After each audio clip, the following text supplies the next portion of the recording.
오늘은 조선시대를 건국한 태조 이성계의 두 번째 아내 신덕왕후 강씨와 태종 이방원에 대한 이야기입니다. 예전 고려시대에는 향처와 경처를 두는 풍습이 있었죠. 고향을 떠나와 수도 개경에서 살던 정부의 관리들은 고향에 있는 아내인 향처와 개경에 있는 아내인 경처로 아내 따로 두었습니다. 오늘 이야기할 신덕왕후 강씨가 바로 이성계의 경처였죠. 이성계와 향처인 한씨 부인에게는 여러 명의 자식들이 있었습니다. 그중 한 명이 훗날 태종이 되는 이방원이죠. 이성계의 아들들은 대부분 무인으로 자랐지만 이방원은 무예보다는 학문을 더 좋아했고 과거를 치르기 위해 개경에 살고 있었습니다. 강씨 부인은 경성에서 이방원과 같이 살며 과거 시험을 준비하는 이방원의 뒷바라지를 한경도에 있는 첫째 부인 한씨를 대신해서 열심히 했는데 그녀의 도움이 효과가 있었는지 1383년 고려 우왕 때 이방원은 과거 시험에 합격했죠. 이성계의 집안이 북방의 국경을 지키는 무사 집안이었다는 것을 감안한다면 이방원이 고작 17세의 나이로 문과도 아닌 문과에 급제한 것은 정말 대단한 일이었습니다. 이 소식을 들은 아버지 이성계와 어머니 한씨 부인도 뛰듯이 기뻐했다 하죠. 그래서인지 이방원은 함경도에 계신 친어머니 못지않게 작은 어머니 강씨 부인과도 잘 지냈습니다. 이방원은 11살 차이밖에 나지 않는 신덕왕후를 때로는 친어머니처럼 따랐을 뿐만 아니라 어쩔 때는 스승으로서 존경했고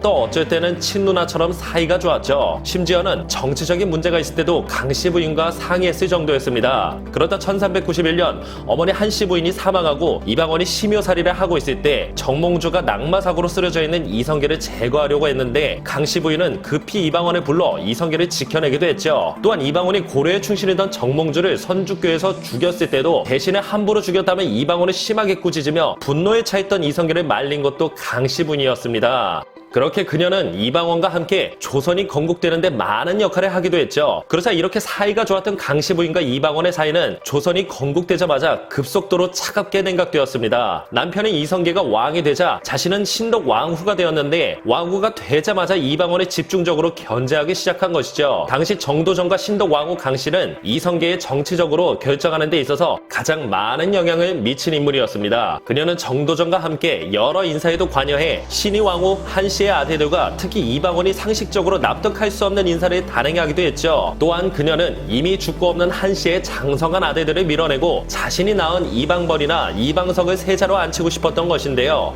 정도전과 손을 잡고 이성계를 설득한 결과 1392년 8월 마침내 자신의 아들인 의안대군 이방석을 세자로 만들었죠. 그러나 한씨의 장성한 아들들이 수두룩한데 후처가 낳은 아들이고 심지어 첫째 아들도 아닌 둘째 아들이 불과 10살의 나이로 세자가 된 사실을 이방원을 비롯한 신의왕후 한씨의 아들들은 받아들이지 못했습니다. 특히나 가장 정치적 야심이 컸던 이방원은 크게 분노했죠. 불과 몇 달 전까지만 해도 끈끈한 동지였던 두 사람이 조선이 건국되고 고작 한 달 만에 서로 못 잡아먹어 안달났으니 둘 사이를 잘 알던 사람들은 정말 이상한 일이 아닐 수 없었습니다. 신덕왕후 강씨는 이방원이 과거 준비를 할 때나 이후 여러 가지 크고 작은 일을 함께 겪으며 그의 뛰어난 능력과 정치적 야망을 누구보다 잘 알고 있었기에 신덕왕후는 이방원과 동지로서 여러 정치적인 일을 도모할 때도 항상 이방원을 경계하고 있었던 것이죠. 그런 무의식적으로 경계하던 마음이 왕후가 된 후 그대로 표출되었던 것입니다. 이방원은 그렇게 친하게 지냈던 작은 어머니의 달라진 태도와 정도전과 손잡고 자신을 견제했다는 사실은 그를 충격에 빠뜨리기에 충분했고 크나큰 배신감과 분노를 느끼게 했습니다. 그로부터 4년의 시간이 흘러 1396년 9월 15일 신덕왕후 강씨가 병으로 세상을 떠나게 되었죠. 이성계는 굉장히 슬퍼하며 신덕왕후의 무덤을 경복궁과 가까운 곳에 자리 잡았는데 그녀를 너무나 그리워한 나머지 아침 저녁으로 그녀의 무덤에 향차를 바치게 했고 신덕왕후의 능에 재를 올리는 절의 종소리를 듣고 나서 잠이 들었으며 밥을 먹을 때도 신덕왕후의 명복을 비는 불경 소리를 들어야 식사를 시작했다고 합니다. 그로부터 2년 후인 1398년 태조 이성계가 병에 걸려 누워있는 틈을 타 이방원은 야망을 대놓고 드러내놓았죠. 그는 1차 왕자의 난을 일으켜 정도전, 남은, 심효생 등의 개국공신과 신덕왕후 강씨의 소생인 이방범과 세자 이방석을 죽임으로써 정권을 잡게 되었습니다. 이에 충격받은 이성계는 이방과에게 보위를 물려주고 함흥으로 떠났고 이방원은 넷째 형인 이방간이 일으킨 2차 왕자의 난을 진압하고 나서 1400년 9월에 보위에 올라 태종이 되었죠. 그로부터 태조 이성계가 죽은 1408년까지 10년 동안은 신덕왕후에 대한 분노를 나타내지는 않았습니다. 아버지 이성계가 죽자마자 이방원은 작은 어머니에 대한 분풀이를 시작했죠. 먼저 그는 경복궁에서 멀리 떨어지지 않은 곳에 위치해 있던 신덕왕후의 무덤을 파헤쳐 도성 밖으로 이장을 했습니다. 또한 무덤의 봉분을 없애버리고 완전 평평하게 만들어 흔적이 남지 않도록 했죠. 그리고 나서 신덕 왕후 강씨의 무덤에 있던 성물들로 광통교를 보수하는데 사용하게 해서 그 위를 백성들이 밟고 지나다니게 했습니다. 또한 무덤 앞에 있던 신덕 왕후의 명복을 빌기 위해 이성계가 지었던 법당 역시 다 헐어버리고 목재는 태평가를 짓는 데 사용되었죠. 게다가 신덕 왕후를 후궁으로 강등시켰고 종묘에서 제사를 지낼 때도 신덕 왕후는 왕비로서가 아니라 후궁으로서의 예로 제사를 지냈습니다.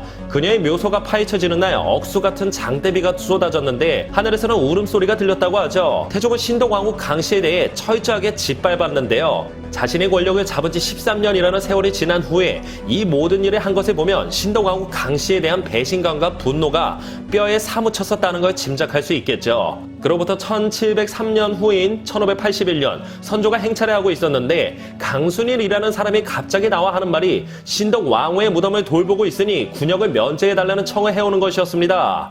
당시 태조 이성계의 부모를 비롯한 4대 조상의 묘가 함흥에 있었는데 조정에서는 묘를 돌보는 사람을 두고 그 사람의 궁묘 봉사자라 칭하며 군역을 면제해주고 있었던 것이죠. 하지만 강순일의 청은 받아들여지지 않았고 훗날 송시열이 현종에게 상소를 올리게 됨으로써 신덕 왕후는 복이 되어 종묘에 모시셨으며 정릉은 왕릉으로 취급을 받게 되었습니다. 신덕 왕후가 왕비는 복권되는 날에도 억수 같은 비가 쏟아졌는데 백성들이 이 비는 그녀의 원혼이 흘리는 눈물이라고 말했다고 하죠.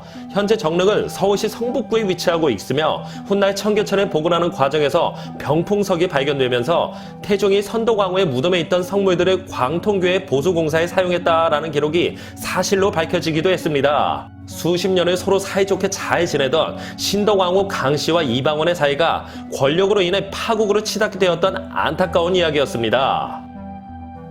영상을 봐주셔서 감사합니다. 더 재미있고 유익한 영상으로 다시 찾아뵙겠습니다. 구독과 좋아요 꾹 눌러주시고 댓글도 부탁드려요.